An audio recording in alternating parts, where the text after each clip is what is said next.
இன்றைய வேத ஆராய்ச்சி வேளையிலே கலந்து கொள்ள வருகை தந்திருக்கும் உங்கள் அனைவரையும் தூய மத்தேயு தமிழாலய சார்பிலே வாழ்த்துகிறேன், வரவேற்கிறேன். இந்த நேரத்திலும் தேவன் நம்மை ஆசீர்வதிக்கும்படியாக நாம் ஜெபம் செய்வோம். எங்கள் அன்பின் பரம தகப்பனே, இந்த வேளையிலும் உம்மை துதிக்கின்றோம், சோத்திரிக்கின்றோம். இப்போதும் நாங்கள் பாட இருக்கின்ற பாடல்களையும் தியானிக்க இருக்கின்ற உம்முடைய வார்த்தைகளையும் எங்களுக்கு ஆசீர்வதித்து தந்துள்ளோம். இந்த வேளையிலும் உம்முடைய செய்தியை எங்கள் மத்தியிலே கொடுக்க இருக்கிற உம்முடைய அடியார் மூலமாக உம்முடைய வேதத்தின் ரகசியங்களை எங்களுக்கு வெளிப்படுத்தியுள்ளோம்.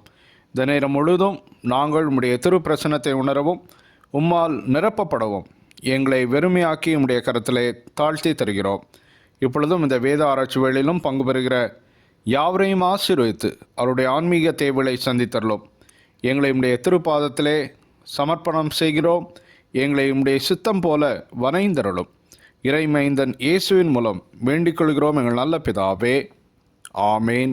தேவனுடைய நாமத்திற்கு மகிமை உண்டாக. இந்த வேத ஆராய்ச்சி வேலைக்கு ஆரம்பமாக நாம் யாவரும் கிறிஸ்தவ ஆராதனை கீதங்களிலே 157வது பாடலை பாடுவோம். பாடலின் 157.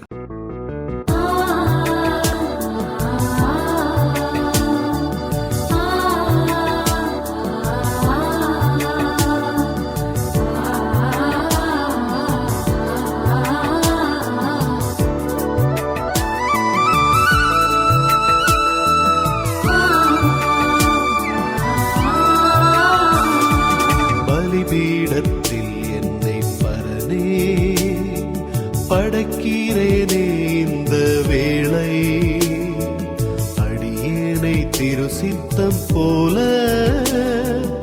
ஆண்டு நடத்திடுமே. கல்வாரியின் அன்பினையே கண்டு விரைந்தோடி வந்தே.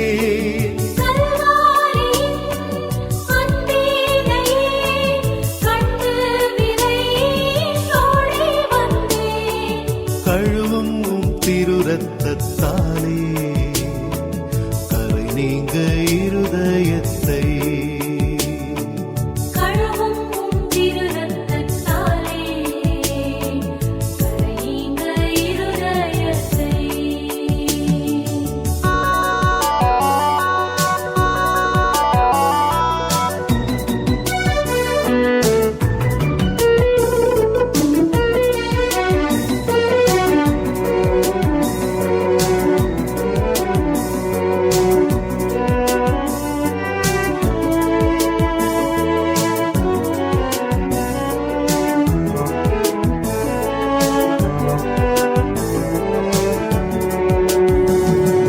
நீரன்றி என்னாலே பாரில் ஏதும் நான் செய்திட இயலே.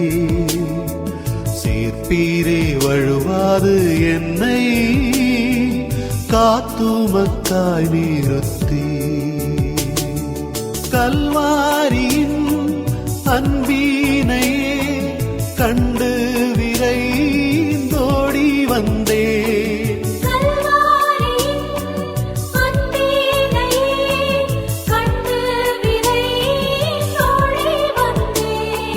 கழுவும் திருரத்தத்தாலே கரை நீங்க இருதயத்தை.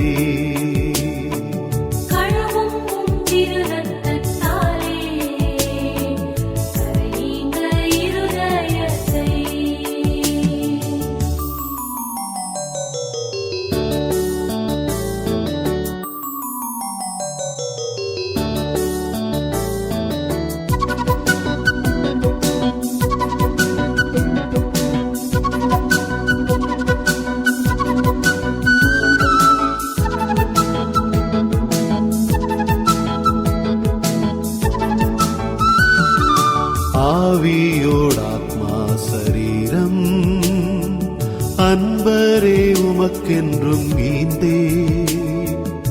ஆலயமாக்கியே இப்போ ஆசீர்வதித்தருள்வி. கல்வாரியின் அன்பினையே கண்டு விரைந்தோடி வந்தே.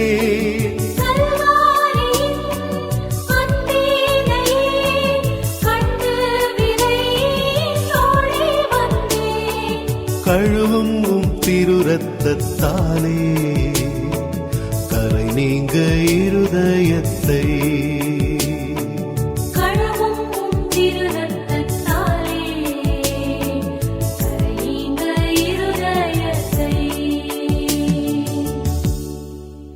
இப்போதும் வேத பாடம் வாசிக்கப்படும்.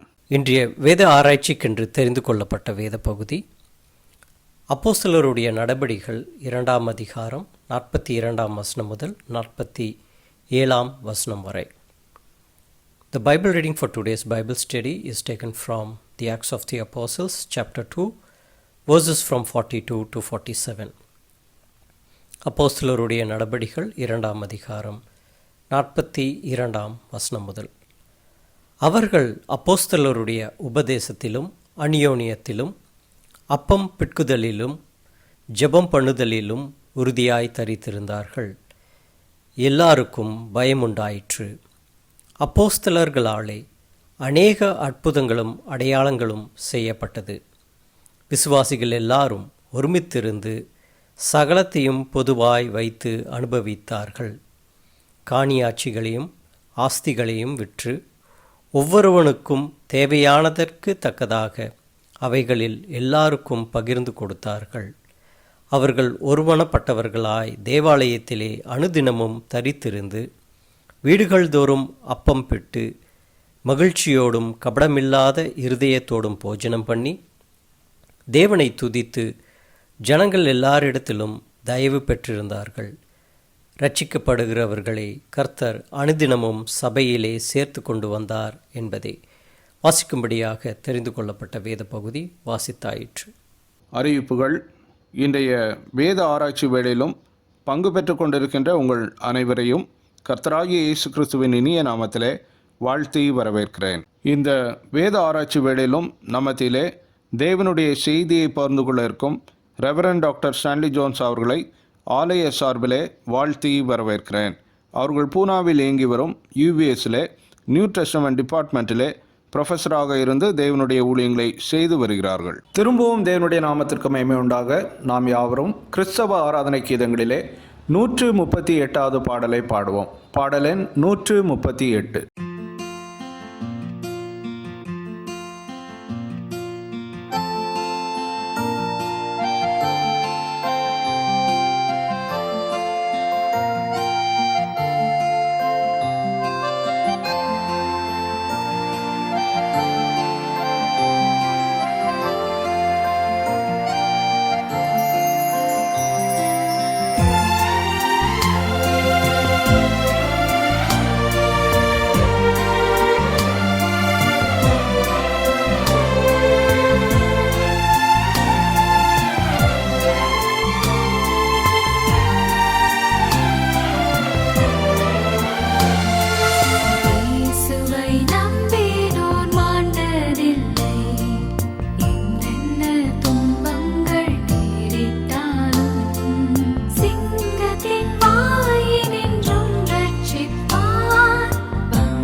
இப்போதும் ரெவரண்ட் டாக்டர் ஸ்டான்லி ஜோன்ஸ் அவர்கள் நம்ம மத்தியிலே தேவனுடைய வார்த்தைகளை பகிர்ந்து கொள்வார்கள். கிறிஸ்துவுக்குள் அன்பானவர்களே, ஆண்டவரும் இரட்சகருமாகிய இயேசு கிறிஸ்துவின் இனிய நாமத்தில் உங்கள் அனைவருக்கும் என் அன்பின் வாழ்த்துக்களை தெரிவித்துக் கொள்கிறேன்.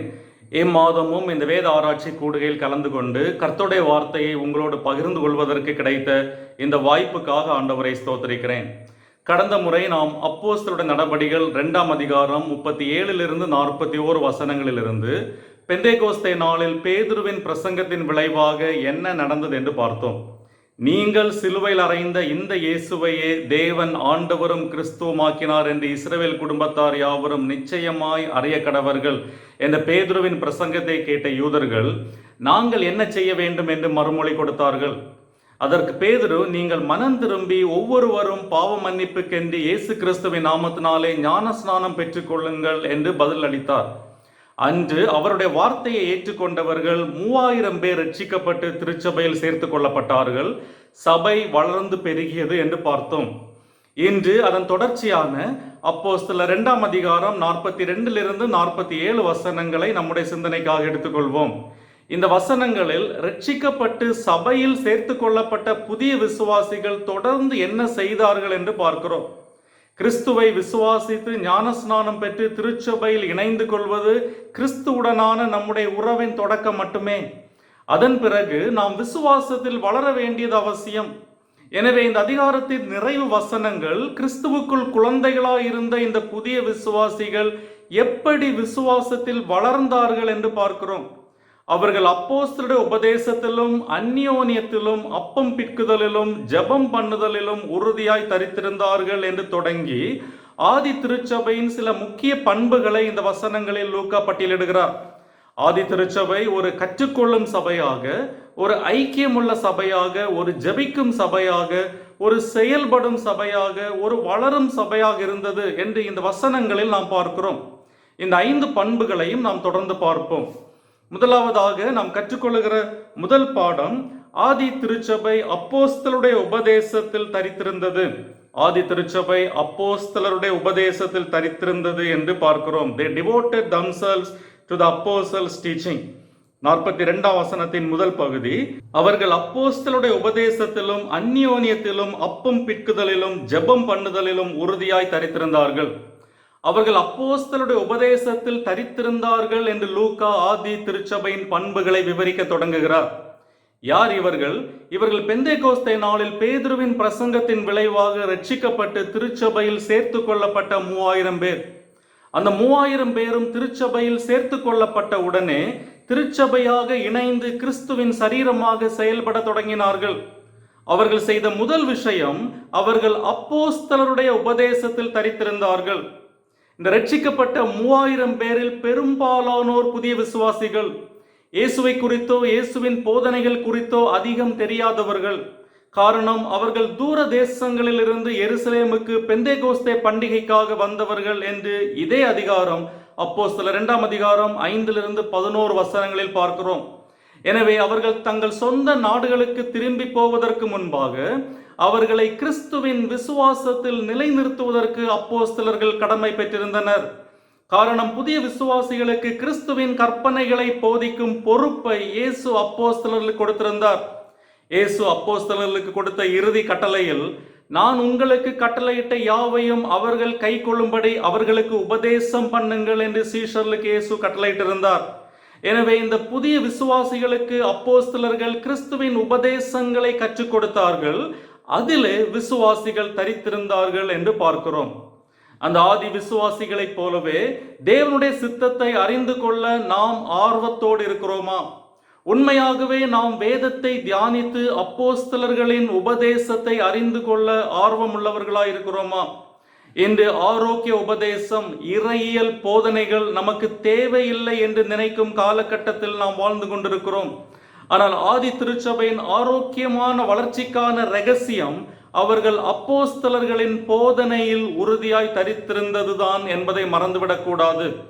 இன்று சபை வளர்ச்சிக்கு தேவையான பண்புகள் பட்டியலில் ஆரோக்கியமான உபதேசம் பெரும்பாலும் இடம்பெறுவதில்லை. ஒரு நல்ல சபை எப்படி இருக்க வேண்டும் என்று நினைக்கிறோம்? ஒரு நல்ல இடத்தில் இருக்க வேண்டும், நல்ல வசதியான இருக்கைகள் வேண்டும், முடிந்தால் ஏர் கண்டிஷன் பார்க்கிங் வசதி இருக்க வேண்டும், ஆரவாரமான இசை, நம்மை சந்தோஷப்படுத்தும் காதுக்கு இனிய செய்திகள், டீ ஃபெல்லோஷிப், இவைகள் தான் நல்ல சபைக்கு அடையாளமாக நாம் கருதும் பண்புகள் இல்லையா? ஆரோக்கிய உபதேசம் என்று குறைந்து கொண்டிருக்கிற ஒரு காலகட்டத்தில் இருக்கிறோம். ஆனால் பவுல் இளம் போதகர்களான தீமோத்தேயுக்கும் தீத்துவுக்கும் கொடுத்த கடைசி ஆலோசனைகளை பார்க்கும்போது அவர் ஆரோக்கிய உபதேசத்தின் அவசியத்தை மீண்டும் மீண்டும் அந்த இளம் போதகர்களுக்கு வலியுறுத்துவதை நாம் பார்க்கிறோம். குறிப்பாக 2 தீமோத்தேயு 4ஆம் அதிகாரம் 2ஆம் வசனத்தில், சமயம் வாய்த்தாலும் வாய்க்காவிட்டாலும் ஜாக்கிரதையாய் திருவசனத்தை பிரசங்கம் பண்ணு, எல்லா நீடிய சாந்தத்தோடும் உபதேசத்தோடும் கண்டனம் பண்ணி கடிந்து கொண்டு புத்தி சொல்லு என்று சொல்லுகிறார். இதுதான் இளம் போதகர்களுக்கு பவுல் கொடுத்த ஆலோசனை. ஆதி விசுவாசிகள் அப்போஸ்தலருடைய போதனையில் தரித்திருந்ததன் விளைவு அவர்கள் வேத அறிவில் தேர்ச்சி பெற்றிருந்தார்கள். உதாரணத்துக்கு அப்போஸ்தலர் 18ஆம் அதிகாரத்தில் உள்ள ஒரு சம்பவத்தை உதாரணமாக எடுத்துக்கொள்ள முடியும். அப்போஸ்தலர் 18ஆம் அதிகாரம் 24 26 வசனங்களில், அலெக்சாந்திரியா பட்டணத்தில் பிறந்தவனும் சாதுரியவானும் வேதாகமங்களில் வல்லவனுமான அப்பொல்லோ எனும் பெயர் கொண்ட ஒரு யூதன் எபேசு பட்டணத்திற்கு வந்தான். 25ஆம் வசனம், அவன் கர்த்தருடைய மார்க்கத்திலே உபதேசிக்கப்பட்டு யோவான் கொடுத்த ஸ்நானத்தை மாத்திரம் அறிந்தவனாயிருந்து ஆவியில் அனல் உள்ளவனாய் கர்த்தருக்கு அடுத்தவைகளை திட்டமாய் போதகம் பண்ணி கொண்டு வந்தான். அடுத்த வசனம், அவன் ஜெப ஆலயத்தில் தைரியமாய் பேச தொடங்கின போது ஆக்கில்லாவும் பிரிஸ்கில்லாலும் அவன் பேசுகிறதை கேட்டு அவனை சேர்த்து கொண்டு தேவனுடைய மார்க்கத்தை அதிக திட்டமாய் அவனுக்கு விவரித்து காண்பித்தார்கள். ஆக்கில்லாவும் பிரிஸ்கில்லாலும் சாதாரண விசுவாசிகள். ஆனால் அவர்கள் அப்பல்லோ போன்ற சாதுரியவான்களுக்கு தேவனுடைய மார்க்கத்தை கற்றுக் கொடுக்கும் அளவுக்கு வேத அறிவில் தேறினவர்களாக இருந்தார்கள்.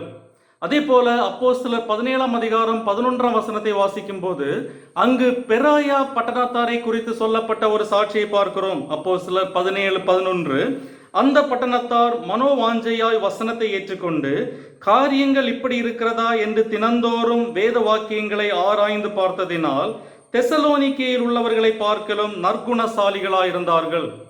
ஆதி திருச்சபை அப்போஸ்தலர்களின் உபதேசத்தில் தரித்திருந்ததன் விளைவு விசுவாசிகளை வஞ்சிக்க எழுந்த கள்ள போதனைகளுக்கு விலகி இருக்கும் முதிர்ச்சி அவர்களுக்கு இருந்தது. ஆதி விசுவாசிகளைப் போல இன்று நாம் வேதத்தை கற்றுக்கொள்கிறோமா?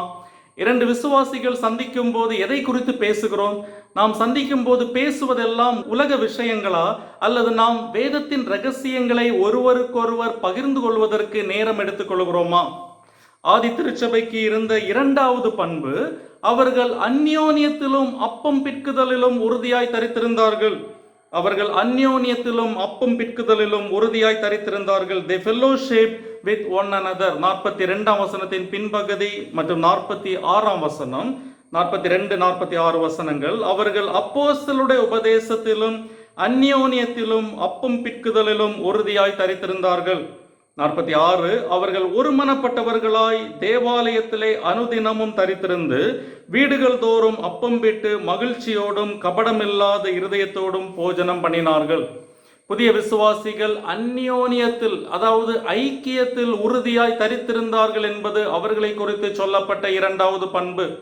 அந்யோன்யம் அல்லது ஐக்கியம் என்ற வார்த்தை கொய்னோனியா என்ற கிரேக்க வார்த்தையிலிருந்து வருகிறது.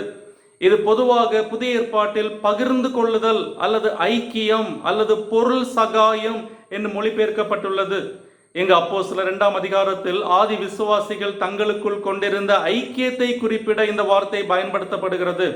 ஆனால் கொய்னோனியா என்ற வார்த்தை புதிய ஏற்பாட்டில் பொருளாதார ஐக்கியத்தை, அதாவது பொருளாதார பகிர்வை குறிக்க அடிக்கடி பயன்படுத்தப்படுவதாலும், அடுத்த வசனம், அதாவது 44ஆம் வசனத்தில் ஆதி விசுவாசிகள் சகலத்தையும் பொதுவாய் வைத்து அனுபவித்தார்கள் என்று சொல்லப்பட்டிருப்பதாலும், இங்கு அந்யோன்யம் என்பது வெறும் ஒன்று கூடி உணவு அருந்தும் ஐக்கியம் மட்டுமல்ல, மாறாக இந்த ஐக்கியம் பொருளாதார பகிர்வையும் அடிப்படையாக கொண்டது என்பதை நாம் மறந்துவிடக்கூடாது. எனவே இந்த வசனத்தில் உள்ள கொய்னோனியா, அந்யோன்யம் என்ற வார்த்தை சில மொழிபெயர்ப்புகளில் ஒன்று கூடி வாழுதல் என்ற அர்த்தத்தில் மொழிபெயர்க்கப்பட்டுள்ளது.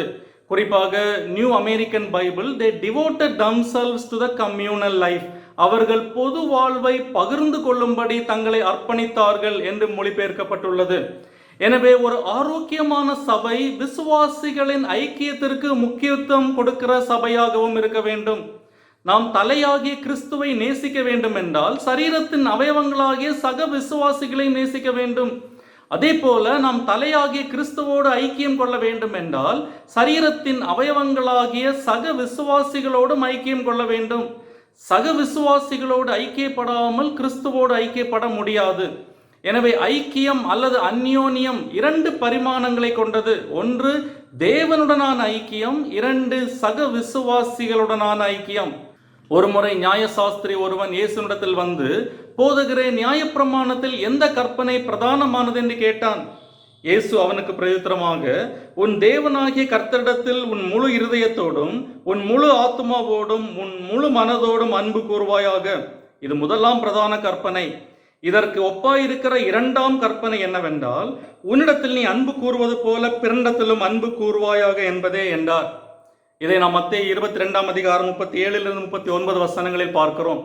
எனவே தான் புதிய ஏற்பாட்டில் கிட்டத்தட்ட 90 முறை ஒருவருக்கொருவர் என்ற வார்த்தையை நாம் பார்க்க முடியும். உதாரணத்துக்கு, ஒருவரோடு ஒருவர் ஏக சிந்தை உள்ளவர்களாயிருங்கள், ரோமர் 12ஆம் அதிகாரம் 16ஆம் வசனம். ஒருவரை ஒருவர் மன்னியுங்கள், கொலோசியர் 3ஆம் அதிகாரம் 13ஆம் வசனம். ஒருவரை ஒருவர் கனம் பண்ணுங்கள், ரோமர் 12ஆம் அதிகாரம் 10ஆம் வசனம். ஒருவரை ஒருவர் ஏற்றுக்கொள்ளுங்கள், ஒருவருக்கொருவர் புத்தி சொல்லுங்கள், ஒருவரை ஒருவர் வாழ்த்துங்கள், உதவி செய்யுங்கள், தாங்குங்கள், கீழ்ப்படியுங்கள், புத்தி சொல்லுங்கள், ஒருவருக்காக ஒருவர் ஜெபம் பண்ணுங்கள், காத்திருங்கள் என்று சொல்லிக்கொண்டே போகலாம். சபை என்பது இந்த ஒருவருக்கொருவர் வசனங்களை நடைமுறைப்படுத்துகிற இடம். மூன்றாவதாக, ஆதி திருச்சபையில் காணப்பட்ட ஒரு சிறந்த பண்பு, அவர்கள் ஜெபத்திலே தரித்திருந்தார்கள். அவர்கள் ஒருவருக்காக ஒருவர் ஜெபிப்பதில் உறுதியாய் இருந்தார்கள். They were praying Christians. They devoted themselves to praying for one another. 42ஆம் வசனம். அவர்கள் அப்போஸ்தலருடைய உபதேசத்திலும் அந்யோன்யத்திலும் அப்பம் பிற்குதலிலும் ஜெபம் பண்ணுதலிலும் உறுதியாய் தரித்திருந்தார்கள். இந்த வசனத்தில் கடைசியாக அவர்களை குறித்து சொல்லப்பட்ட விஷயம், அவர்கள் ஜெபம் பண்ணுதலிலும் உறுதியாய் தரித்திருந்தார்கள். ஆதி சபை ஜெப சூழ்நிலையில் தொடங்கியது, ஜெப சூழ்நிலையிலேயே தொடர்ந்து வளர்ந்தது. ஒவ்வொரு நாளும் ஜெபத்தில் கர்த்தரை சந்தித்ததால் வாழ்க்கையில் ஏற்பட்ட சவால்களை அவர்களால் எளிதாக சந்திக்க முடிந்தது. திருச்சபையாக நாம் செய்யக்கூடிய மிக சிறந்த ஒரு செயல் ஒருவருக்காக ஒருவர் ஜெபிப்பது. ஆதி திருச்சபை எப்படி ஒருவரை ஒருவர் ஜெபத்தில் தாங்கினார்கள் என்பதற்கு அப்போஸ்தலர் 4ஆம் அதிகாரத்தில் ஒரு சிறந்த உதாரணம் கொடுக்கப்பட்டுள்ளது. பேதுருவும் யோவானும் எருசலேமில் இயேசுவின் நாமத்தை பிரசங்கிப்பதை அறிந்த பிரதான ஆசாரியர்களும் மூப்பர்களும் அவர்களை அழைத்து இயேசுவின் நாமத்தை குறித்து எவ்வளவும் பேசவும் போதிக்கவும் கூடாது என்று அவர்களுக்கு கட்டளையிட்டார்கள். இதை நாம் அப்போஸ்தலர் 4ஆம் அதிகாரம் 18ஆம் வசனத்தில் பார்க்கிறோம். 23ஆம் வசனம், அவர்கள் விடுதலையாக்கப்பட்ட பின்பு தங்களை சேர்ந்தவரிடத்தில் வந்து பிரதான ஆசாரியர்களும் மூப்பர்களும் தங்களுக்கு சொன்ன யாவையும் அறிவித்தார்கள். அடுத்த வசனம் 24, அவர்கள் அதை கேட்டு, அதாவது விசுவாசிகள் அதை கேட்டு ஒருமனப்பட்டு தேவனை நோக்கி சத்தமிட்டு ஜெபித்தார்கள். அவர்கள் ஜெபம் பண்ணின போது அவர்கள் கூடியிருந்த இடம் அசைந்தது. அவர்கள் எல்லாரும் பரிசுத்த ஆவியினால் நிரப்பப்பட்டு தேவ வசனத்தை தைரியமாய் சொன்னார்கள். கேட்டு ஒருமனப்பட்டு தேவனை நோக்கி ஜெபித்தார்கள். விளைவு, அவர்கள் தேவ வசனத்தை இன்னும் தைரியமாய் சொன்னார்கள். சபையிலோ மிஷனரி பணித்தளத்திலோ அல்லது சமுதாயத்திலோ ஒருவரின் தேவையை நாம் கேட்கும் போது அது நம்மை அவருக்காக ஜெபிக்க தூண்டுகிறதா? பல நேரங்களில் ஜெப குறிப்புகளை வெறும் செய்திகளாக கேட்டு பழகிவிட்டோம். ஆனால் நாம் உலக நடத்தை குறித்து கேட்கும் ஒவ்வொரு செய்தியும், ஒவ்வொரு தகவலும் ஒரு ஜெப குறிப்பே. அது நம்மை ஜெபத்துக்கு தூண்ட வேண்டும். நீங்கள் கடைசியாக உங்கள் சக விசுவாசிகளுக்காக எப்போது ஜெபித்தீர்கள்? நாம் யாருக்கெல்லாம் ஜெபிக்க வேண்டும் என்ற ஒரு ஜெப பட்டியல் நமக்கு உண்டா? நம்முடைய பெரும்பாலான ஜெபங்கள் சுயநலமுள்ள ஜெபங்களாகவே இருக்கிறது. என் தேவைகள், என் வேலை, என் குடும்பம் என்று நாம் பெரும்பாலும் நம்மை மட்டுமே மையமாக வைத்து ஜெபிக்கிறோம். ஆனால் இயேசு கற்றுக் கொடுத்த மாதிரி ஜெபம், பரமண்டல ஜெபத்தை பாருங்கள். எங்கள் பிதாவே, எங்களுக்கு வேண்டிய ஆகாரத்தை எங்களுக்கு தாரும், எங்களுக்கு மன்னியும், எங்களை சோதனைக்குட்பட பண்ணாமல் என்று பன்மையில் மற்றவர்களின் தேவைகளையும் சேர்த்து கொள்ளுகிற ஜெபமாகவே இருந்திருக்கிறது. நாம் மற்றவர்களுக்காக ஜெபிக்கும் போது ஆண்டவர் இரட்டிப்பாக நம்மை ஆசீர்வதிக்கிறார். உதாரணத்துக்கு யோபு தன்னுடைய நண்பர்களுக்காக ஜெபித்த போது கர்த்தர் அவன் சிறையிருப்பை மாற்றினார், அவனுக்கு முன்னிருந்ததை விட இரட்டிப்பாக ஆசீர்வதித்தார் என்று பார்க்கிறோம். எனவே நாம் ஜெபிக்கிற சபையாகவும் இருக்க வேண்டியது அவசியம். நான்காவதாக, ஆதி திருச்சபை ஒரு பகிர்ந்து கொள்ளும் சபை. 44-45 வசனங்கள். விசுவாசிகள் எல்லாரும் ஒருமித்திருந்து சகலத்தையும் பொதுவாய் வைத்து அனுபவித்தார்கள். காணியாட்சிகளையும் ஆஸ்திகளையும் விற்று ஒவ்வொருவருக்கும் தேவையானதுக்கு தக்கதாக அவைகளில் எல்லாருக்கும் பகிர்ந்து கொடுத்தார்கள். அப்போஸ்தலர் 4:32 வசனத்திலும் இதே சத்தியத்தை நாம் பார்க்கிறோம். விசுவாசிகளாகிய திரளான கூட்டத்தார் ஒரே இருதயமும் ஒரே மனமும் உள்ளவர்களாயிருந்தார்கள். ஒருவனாகிலும் தனக்குள்ளவைகளில் ஒன்றையும் தன்னுடையதென்று சொல்லவில்லை, சகலமும் அவர்களுக்கு பொதுவாயிருந்தது. பகிர்ந்து கொள்ளும் பண்பில் ஆதி விசுவாசிகளைப் போல யாரும் இதுவரை இருந்ததில்லை என்று சொல்ல முடியும். பெந்தேகோஸ்தே நாளில் பரிசுத்த ஆவியானவர் வெளிப்பட்டதன் ஒரு அடையாளம், ஆயிரக்கணக்கான விசுவாசிகள் ஒன்று கூடி சகலத்தையும் பொதுவாய் வைத்து அனுபவித்தார்கள். இவர்களில் பலர் சில நாட்களுக்கு முன்பு வரை ஒருவருக்கொருவர் அந்நியராயிருந்தவர்கள், ஒருவருக்கொருவர் அறிமுகம் இல்லாதவர்கள். அவர்கள் பலதரப்பட்ட பின்னணியிலிருந்தும் கலாச்சாரத்திலிருந்தும் வந்தவர்கள் என்று அப்போஸ்தலர் 2:5-11 வசனங்களில் நாம் பார்க்கிறோம். அப்படி இருந்தும் அவர்கள் ஒரு குடும்பத்தாரை போல ஒருவர் மீதொருவர் அக்கறை உள்ளவர்களாகி ஒருவருக்கொருவர் உதவி செய்வதில் பகிர்ந்து கொள்வதிலும் மாதிரியாக இருந்தார்கள் என்று பார்க்கிறோம். இந்த வசனங்களை சிலர் கிறிஸ்தவ பொது உடைமை கொள்கையின் ஒரு எடுத்துக்காட்டு என்று கருதுகிறார்கள். சமய தலைவர்கள் தங்களை பின்பற்றுவோர் அவர்களிடம் உள்ள எல்லா சொத்துக்களையும் விற்று அதன் தொகையை அவர்களிடம் ஒப்படைக்க வேண்டும் என்று வலியுறுத்துவதற்கு இந்த வசனங்களை பயன்படுத்துகிறார்கள். எனவே லூக்கா இங்கு என்ன சொல்ல விரும்புகிறார் என்பதை நாம் சரியாக புரிந்து கொள்ள வேண்டியது அவசியம். இங்கு நாம் கவனிக்க வேண்டிய முதல் விஷயம், எல்லா விசுவாசிகளும் தங்கள் சொத்துக்களை விற்று அப்போஸ்தலர்களின் பாதப்படியில் கொண்டு வைக்க வேண்டும் என்ற போதனை இங்கு சொல்லப்படவில்லை. இந்த வசனத்தில் அவர்கள் சகலத்தையும் பொதுவாய் வைத்து அனுபவித்தார்கள் என்ற வார்த்தைகளை மட்டும் தனியாக எடுத்துக்கொண்டால் நாம் அப்படிப்பட்ட ஒரு முடிவுக்கு வரக்கூடும். ஆனால் நாம் கவனிக்க வேண்டிய விஷயம், அவர்கள் தங்கள் காணியாட்சிகளையும் ஆஸ்திகளையும் விற்று அவைகளை பகிர்ந்து கொண்டார்கள் என்ற வசனத்தை தொடர்ந்து அடுத்த வசனம் 46, விசுவாசிகள் யாவரும் வீடுகள் தோறும் அப்பம் விட்டு போஜனம் பண்ணினார்கள் என்று சொல்லுகிறது. அப்படியானால் எல்லா விசுவாசிகளும் தங்கள் வீடுகளை விற்கவில்லை என்று தெரிகிறது. எல்லா விசுவாசிகளும் உடனடியாக அவர்கள் வீடுகளை விற்றிருந்தால் யாருடைய வீடுகளில் கூடி ஆராதித்திருப்பார்கள்? ஒரு குறிப்பிட்ட காலத்திற்கு பின்பு கூட அப்போஸ்தலர் 4-5 அதிகாரங்களிலும் ஆஸ்திகளை விற்கும் நடைமுறை தொடர்ந்து நடந்து கொண்டிருந்தது என்று பார்க்கிறோம். அதற்கு பின்பும் எருசலேமில் இருந்த கிறிஸ்தவர்கள் மரியாளுடைய வீட்டில் ஜெபம் செய்ய கூடினார்கள் என்று அப்போஸ்தலர் 12 வசனத்தில் பார்க்கிறோம். அப்படியானால் மரியாள் தொடர்ந்து தன் வீட்டை தனக்கென்று வைத்திருந்திருக்கிறாள் என்றுதான் அர்த்தம். எனவே விசுவாசிகள் எல்லாரும் தங்கள் சொத்துக்களை உடனடியாக விற்று அப்போஸ்தலர்களின் பாதங்களில் கொண்டு வைத்தார்கள் என்பது இதன் அர்த்தம் அல்ல. திருச்சபையின் அங்கத்தினர் ஆவதற்கு எல்லா சொத்துக்களையும் விற்று அப்போஸ்தலர்களின் பாதப்படியில் வைக்க வேண்டும் என்று அப்போஸ்தலர்கள் நிர்பந்தம் செய்ததாக எங்கும் நமக்கு சொல்லப்படவில்லை. அப்போஸ்தலர் 5 அதிகாரத்தில் அனனியாவும் சப்பீராலும் தங்கள் சொத்துக்களை விற்று அதன் மொத்த தொகையையும் காணிக்கையாக கொண்டு வந்ததாக நடித்த போது கூட பேதுரு அனனியாவிடம் நிலத்தின் கிரயத்தில் ஒரு பங்கை வஞ்சித்து வைத்து பரிசுத்த ஆவியினிடத்தில் பொய் சொல்லும்படி சாத்தான் உன் இருதயத்தை நிரப்பினதென்ன? அதை விற்கும் முன்னே அது உன்னுடையதாய் இருக்கவில்லையோ? அதை விற்ற பின்பும் அதன் கிரயம் உன் வசத்தில் இருக்கவில்லையோ என்று கேட்டார். அதாவது அவர்கள் தங்கள் நிலத்தை விற்க எந்த நிர்பந்தமும் இல்லை. அதை விற்ற பின்பும் அந்த பணத்தை அப்போஸ்தலரிடத்தில் கொடுக்க வேண்டும் என்று எந்த கட்டாயமும் இருந்ததில்லை. நிலம் விற்ற முழு கிரய தொகையையும் கொண்டு வர தவறியது அவர்களின் பாவம் அல்ல, முழு தொகையையும் கொண்டு வந்ததாக நடித்ததே அவர்கள் செய்த பாவம். எனவே மற்றவர்களுக்கு உதவி செய்வதற்காக தங்கள் சொத்துக்களை விற்பது என்பது நிச்சயமாகவே விசுவாசிகளின் சுய விருப்பத்தை பொறுத்ததாகவே இருந்தது. அது கட்டாயமாய் செய்யப்பட வேண்டும் என்று எந்த நிர்பந்தமும் அவர்களுக்கு இருக்கவில்லை. அப்படியானால் இதிலிருந்து நாம் கற்றுக்கொள்ளுகிற பாடம் என்ன? நாம் புரிந்து கொள்ள வேண்டிய விஷயம், ஆதி விசுவாசிகள் ஒரு பிரத்யேக சூழ்நிலையை சந்தித்திருந்தார்கள். பெந்தேகோஸ்தே நாளில் அன்று அறியப்பட்ட உலகத்தின் எல்லா பகுதிகளிலும் இருந்து யூதர்கள் பெந்தேகோஸ்தே பண்டிகைக்காக எருசலேமில் கூடினார்கள். இவர்களில் 3000 பேர் அன்றைக்கு பேதுருவின் பிரசங்கத்தின் விளைவாக ரட்சிக்கப்பட்டு திருச்சபையில் சேர்ந்தார்கள். இவர்களில் பெரும்பாலானோர் தொடர்ந்து இந்த புதிய விசுவாசத்தின் சத்தியங்களை அறிந்து கொள்ள எருசலேமில் பல நாட்கள் தங்கியிருந்தார்கள். அப்படி தங்கியிருக்கும் போது அவர்கள் எவ்வளவு பணம் கொண்டு வந்திருந்தாலும் அது சீக்கிரத்தில் செலவழிந்து போயிருக்கும். அப்படிப்பட்ட சூழ்நிலையில் பலருக்கு பொருளாதார உதவி தேவைப்பட்டிருக்கும். அவர்களுக்கு உதவி செய்வதற்காக ஆதி விசுவாசிகள் தங்கள் காணியாட்சிகளை விற்று பொதுவாக வைத்து அனுபவித்தார்கள். எனவே இது ஒரு திட்டமிட்ட சூழ்நிலை அல்ல, ஒரு குறிப்பிட்ட தேவையின் அடிப்படையில் உருவான ஒரு பழக்கம். எனவேதான் மற்ற நிருபங்களிலோ அல்லது மற்ற சபைகளிலோ நாம் இந்த பழக்கத்தை அதிகம் பார்க்க முடிவதில்லை.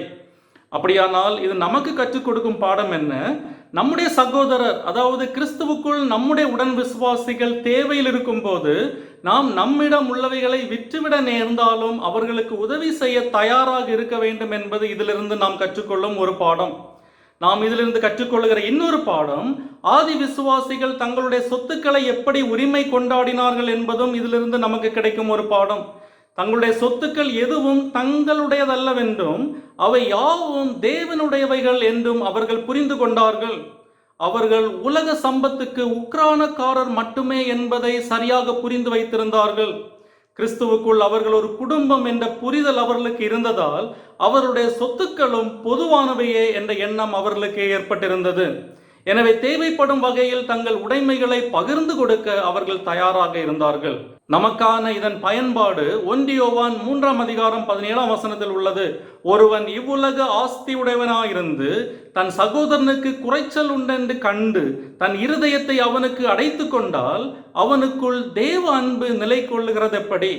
என் சகோதரனுக்கு உண்மையான தேவை இருந்து என்னிடத்தில் அவருக்கு உதவி செய்ய தகுதியும் இருந்து நான் அதை செய்யாமற் போனால் தேவ அன்பு என்னில் நிலை கொள்ளாது என்று யோவான் தெளிவாக சொல்லுகிறார். பவுல் கலாத்தியர் 6:10 சொல்வது போல நமக்கு கிடைக்கும் சமயத்துக்கு தக்கதாக யாவருக்கும் விசேஷமாக விசுவாச குடும்பத்தார்களுக்கும் நன்மை செய்ய கடவோம். இதைத்தான் ஆதி விசுவாசிகள் தங்கள் வாழ்வில் நடைமுறைப்படுத்தினார்கள். 5வதாக, கடைசியாக ஆதி திருச்சபையில் இருந்த முக்கியமான பண்புகளில் ஒன்று, அவர்கள் மற்றவர்களை ஏற்றுக்கொள்ள ஆயத்தமாக இருந்தார்கள். They were accepting one another. 41-47 வசனங்கள். 41ஆம் வசனம், அவனுடைய வார்த்தையை சந்தோஷமாக ஏற்றுக்கொண்டவர்கள் ஞானஸ்நானம் பெற்றார்கள். அன்றைய தினம் ஏறக்குறைய 3000 பேர் சேர்த்துக் கொள்ளப்பட்டார்கள்.